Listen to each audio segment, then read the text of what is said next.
és el quart estiu com a formadora i com a assistent a grups i a formacions molts més anys. Home, la presencialitat crec que serà un... Recuperar la presencialitat i no sé, intercanvi, no? I créixer també, formar-nos nosaltres que som mestres, a partir d'aquest compartir amb les persones que vindran a escoltar-nos les nostres reflexions, que això també per nosaltres és una gran oportunitat. Quan em demanen això, se m'acut dir aquesta expressió que és que la documentació és una estratègia que té l'adult, l'equip dels adults que treballen amb els infants, per poder organitzar la pràctica pedagògica quotidiana. La documentació no és res més que una estratègia que el que pretén és donar visibilitat als processos d'aprenentatge dels infants. I per tant això és una oportunitat dels mestres per poder treballar d'una altra manera que no sigui preparant una activitat amb un objectiu concret al darrere, això també ho fem, però et dona una altra oportunitat que és el de viure el teu dia a dia a l'escola amb aquesta visió d'anar a entendre com ho fan els infants per aprendre. I això no és fàcil, i és això que venim a explicar. Jo a mi m'agrada molt també aprofitar aquesta part de la nostra mirada cap als infants, quan fem visible allò que passa a l'aula, compartir-ho també amb la resta de companys i també amb les famílies i amb la resta de gent, perquè tinc la sensació, sobretot en etapes petites, que de vegades és com molt invisible allò que fan els infants, lo interessant que arriba a ser realment. Llavors també és una manera com d'explicar-ho i de mostrar-ho a les famílies. A veure, sobre el com ho reben, diguem-ne, suposo que no ens estàs dient a nivell formal, que poden ser diferents formats, un format paper o un format virtual. Amb els anys de pandèmia que hem viscut recentment, doncs també ens hem posat una mica les piles per trobar noves plataformes i formes de comunicar a través d'aquestes eines digitals. Però tu el que demanes és una altra cosa, que és com ho perceben les famílies i quin retorn en fan. Doncs, esclar, per l'experiència que tinc, Pilar, de l'escola on treballo, diguem-ne que hi ha una diversitat també de respostes. Hi ha famílies que t'agraeixen enormement aquesta finestra que els obres tu a través d'aquesta documentació que dona aquesta visibilitat, diguem-ne, de processos tan individuals de cada un dels seus propis fills, filles o del grup en el qual es troben, i descobreixen també altres dimensions del que és ser pare o mare d'aquella criatura. Es poses en aquesta condició una mica de formar part d'un col·lectiu que és el col·lectiu de pares i mares que són d'aquell grup en qüestió. D'altres famílies que potser no acaben de saber-ho interpretar fins al fons i el que esperes és que durant els anys que estiguin a l'escola hem de trobar les maneres com perquè descobreixin aquesta oportunitat. Que llavors també és una tasca nostra, d'intentar acompanyar i d'intentar fer que hi donin el valor que té o que en treguin alguns. Nosaltres, per exemple, una de les coses que també valoren molt és que a vegades amb infants tan petitons que de vegades l'expressió oral no és encara molt fàcil ni molt fluida, la documentació a vegades ajuda a entendre quines són les propostes que han fet a l'escola o què han viscut a l'escola. I llavors és com un acompanyament, és com un suport visual per acabar d'explicar una mica què passa quan ells són a l'escola. Que penso que també és una part bonica de fer partícip als infants, d'aquesta part de compartir. Totalment. I perquè els pares i mares, les famílies, esquivin la pregunta de dir què has fet avui a l'escola. Exactament. Perquè és una pregunta molt difícil. Que els posen en un compromís a vegades, perquè per l'infant que ha estat tot el dia a l'escola n'ha fet moltes de coses. Quina tria, com ho explica, no? I moltes vegades els pares diuen, esclar, quan dic què fas a l'escola em diu que res. No sap què dir, o em diu jugar. He jugat tot el dia. Bé, sí, però... I doncs aquest material que ajuda és a les famílies a fer altres tipus de preguntes. Jo diria que el primer és un treball de consciència de l'equip de mestres. De veure i de compartir la importància de tenir aquesta estratègia de treball. I a partir d'aquí, cada escola ha de trobar les pròpies maneres, justament.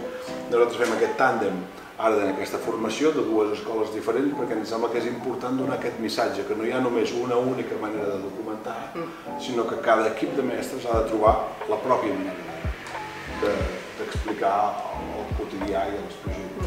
Sí que és veritat que en el moment que decideixes documentar, diguéssim, o fer aquesta aposta, necessitaràs un temps i per tant a nivell organitzatiu això suposarà repensar algunes coses a nivell d'escola.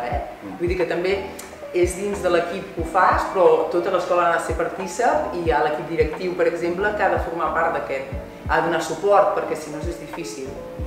No pot ser una estratègia d'una mestra. Individual o de l'equip només d'una comunitat, ha de ser de tota l'escola. Mira, jo et diria que és una mica com anar en bicicleta, t'has d'entrenar. I per tant, a força de pedalar, vas sapiguent-te mantenint damunt de la bicicleta en equilibri. I per tant, doncs, si nosaltres mirem les nostres primeres documentacions, quan vam començar, pensa, ai, mare de Déu, les coses que fèiem, però si els nens poden fer un trajecte d'aprenentatge, les companyes també. I per tant, la qüestió és posar-s'hi i sobretot entendre, com dèiem abans, que aquest no és un exercici individual i per tant que si es pot fer en col·lectiu, les febleses dels uns es posen, la capacitat dels uns es posen al servei de les febleses dels altres i per tant, llavors és també una oportunitat formativa per l'equip molt important, no, Pilar? Que jo crec que va molt relacionat amb el que deies organitzativament, jo crec que en el moment que mostres el que fas, comences a veure moltes coses que has d'anar retocant, també serveix una mica com per avaluar-te tu o per mirar, revisar la teva pràctica. Per tant, penso que és una eina que és molt important en aquest sentit també. Evidentment que hi ha, diguem-ne, uns referents pedagògics que són importants de tenir una mica presents.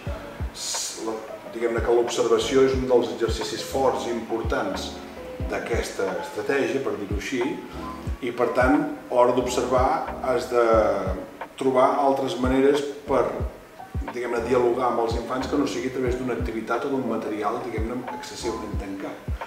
Si tu fas propostes com més obertes i per tant que interpel·les més l'infant, el grup d'infants amb el que estàs, perquè puguin crear un raonament, un pensament que a vegades és individual, molt sovint és col·lectiu, doncs vol dir que has d'obrir també el teu ventall pedagògic per poder intervenir amb els infants amb estratègies diferents.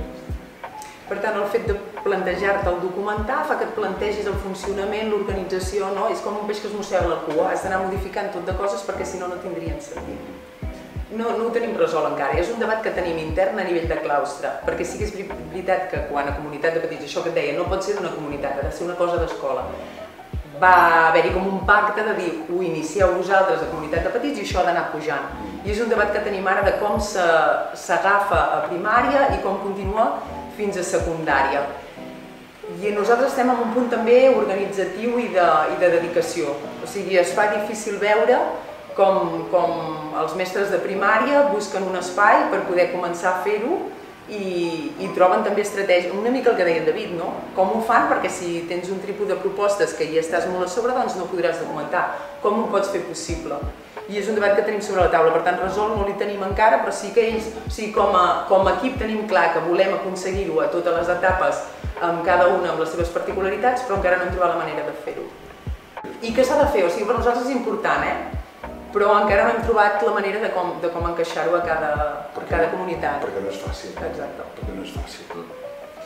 Sí, clar, en el nostre cas, per exemple, jo crec que això ja també ha anat molt acompanyat d'altres tipus de documentacions no tan fotogràfiques, sinó més aquest recull de l'avaluació, més els informes o així, que ja no són com eren antigament, ja no només hi ha el paper amb els números, sinó que ja és una cosa redactada, per tant que això ja porta molta feina, per això com encaixem una cosa amb l'altra.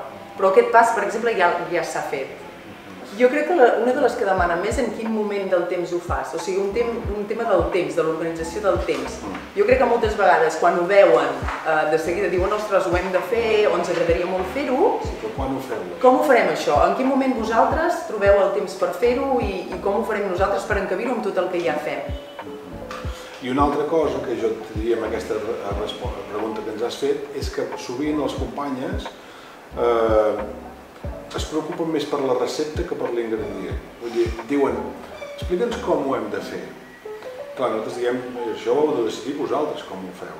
Nosaltres us diem el que ens sembla que és important que tingueu en compte a l'hora de fer-ho, però el com ho heu de decidir vosaltres. A nosaltres ens agrada més donar importància als ingredients i que cadascú faci la seva recepta. I això és una cosa que és important de recordar, tant amb la documentació com amb tantes coses relacionades amb pedagogia. que moltes vegades els mestres anem a la recerca de la recepta. I això no fan ni els cuiners.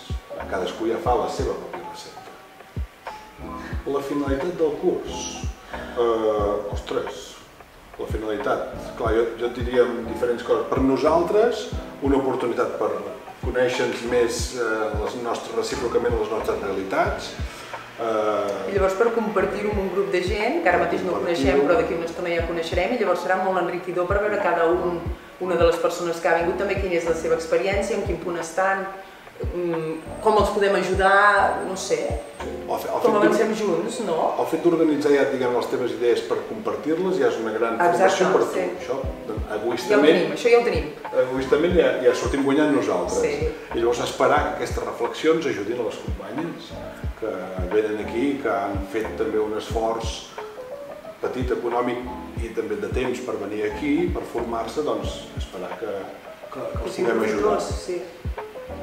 Sobretot que vinguin les formacions que es fan des de moviments de mestres com Rosa Sensat, perquè això que farem nosaltres no és un curs de formació, és una formació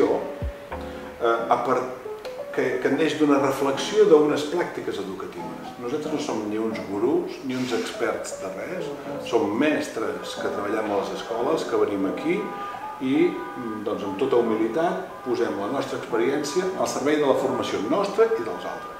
Això és el que crec que diferencia la formació de Rosa Sensat i dels altres moviments de mestres d'altres xiringuitos que n'hi ha moltíssims en el nostre panorama de formació i que tenen molt èxit.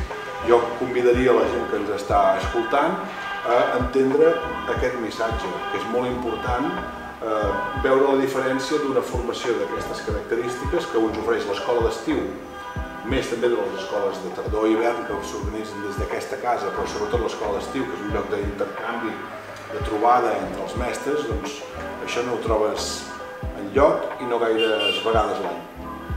És fantàstic, jo penso que el record històric de l'escola d'estiu de Rosa Sensat és precisament aquest, de conèixer gent nova, de fer contactes amb escoles de tot el territori i sortir aquí amb moltes idees per tancar el curs, però també per ja anar somiant el següent. Per tant, sí que és veritat que té aquesta part de diferent de les altres formacions. Home, si ens hem de refer al nou decret, estem molt il·lusionats, perquè el decret cada vegada, si tu fas un exercici de cerca en el PDF del decret, quantes vegades surt la paraula documentació, doncs a cada nou decret apareix en més ocasions aquesta paraula i per tant això ja és esperançador que des de l'administració es convidi a les mestres, en particular els d'infantil, a fer servir aquesta estratègia, no? Jo crec que dèiem també que hi ha hagut, com en aquests últims anys ja hi ha hagut molta inquietud per fer aquesta part més de renovar o de repensar els espais, els materials. Llavors, si fas aquesta part, jo crec que la documentació és com un ingredient més, és una cosa més que forma part d'això. Per tant, jo crec que sí que hi ha com una voluntat de fer-ho. Jo la percebo, almenys, amb companyes d'altres escoles, de dir... I és un ferment que ha nascut de les escoles i ha nascut de nosaltres, els mestres, i que d'alguna manera nosaltres, i ara ho diria així, nosaltres hem encomanat a l'administració perquè... Exacte, que ho reculli després i li doni valor, sí. Exactament. Això penso que és molt interessant. És un